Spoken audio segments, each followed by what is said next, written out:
25শে November ছিল আমার বাপের বাড়িতে জলসা বন্ধুগণ। তাই আমি ওখানেই গিয়েছিলাম। তো তারপরে গিয়ে আমার ফোনে এমনিতে কোনো রান্নার ভিডিও ছিল না আপলোড করার মতো। তাই ভাবলাম গরুর মাংসর ভিডিওটা করি তোমাদের সঙ্গে শেয়ার করার জন্য। তাই যদি তোমরা অনুষ্ঠান বাড়ির মতো বাড়িতেই গরুর মাংস রান্না করতে চাও তাহলে আমার এই ভিডিওটা অবশ্যই দেখো। প্রথমে আমি একটা হাঁড়ি বসিয়ে নিয়েছি, নিয়ে ওতে অনেকটা পরিমাণ তেল দিয়ে দিয়েছি, দিয়ে পেঁয়াজ কুচি দিয়ে দিয়েছি, দিয়ে ভাজা ভাজা করে নিয়েছি, নিয়ে তেজপাতা দিয়ে দিয়েছি, দিয়ে 2 চামচ রসুনের পেস্ট আর 3 চামচ আদার পেস্ট দিয়ে দিয়েছি, যেহেতু গরুর মাংসর আদার পেস্টটাই একটু বেশি লাগে। দিয়ে সুন্দর করে নাড়িয়ে নাড়িয়ে ভাজা ভাজা করে নিয়েছি, নিয়ে তারপরে দিয়ে দেব গরুর মাংসগুলোকে আগে থেকেই সুন্দর করে ধুয়ে রেখেছিলাম, সেইগুলোই এবারে দিয়ে দেবো আস্তে আস্তে।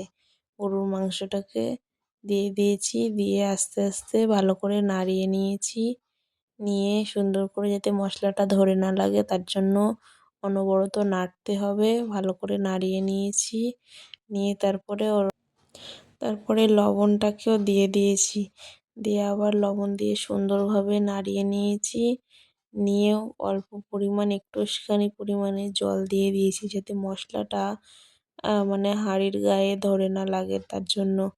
জলটা দিয়ে ভালো করে কষিয়ে নিয়েছি, সুন্দর করে ঢেকে ঢেকে কষিয়ে নিয়েছি, নিয়ে তারপরে মশলাগুলোকে দিয়ে দিয়েছি একে একে হলুদ গুঁড়ো দিয়ে দিয়েছি, লঙ্কা গুঁড়ো, জিরের গুঁড়ো, ধনিয়ার গুঁড়ো, মিট মশলার গুঁড়ো, গরম মশলা, আস্ত গোটা গরম মশলা দিয়ে দিয়েছিলাম। দিয়ে তারপরে সুন্দর করে ভালো করে কষিয়ে কষিয়ে আমি নাড়িয়ে নিয়েছি। আর হ্যাঁ, তারপরে একটা কথা, ভালো করে কষানো না হলে মাংসর কোনো টেস্ট এবং স্বাদই লাগবে না।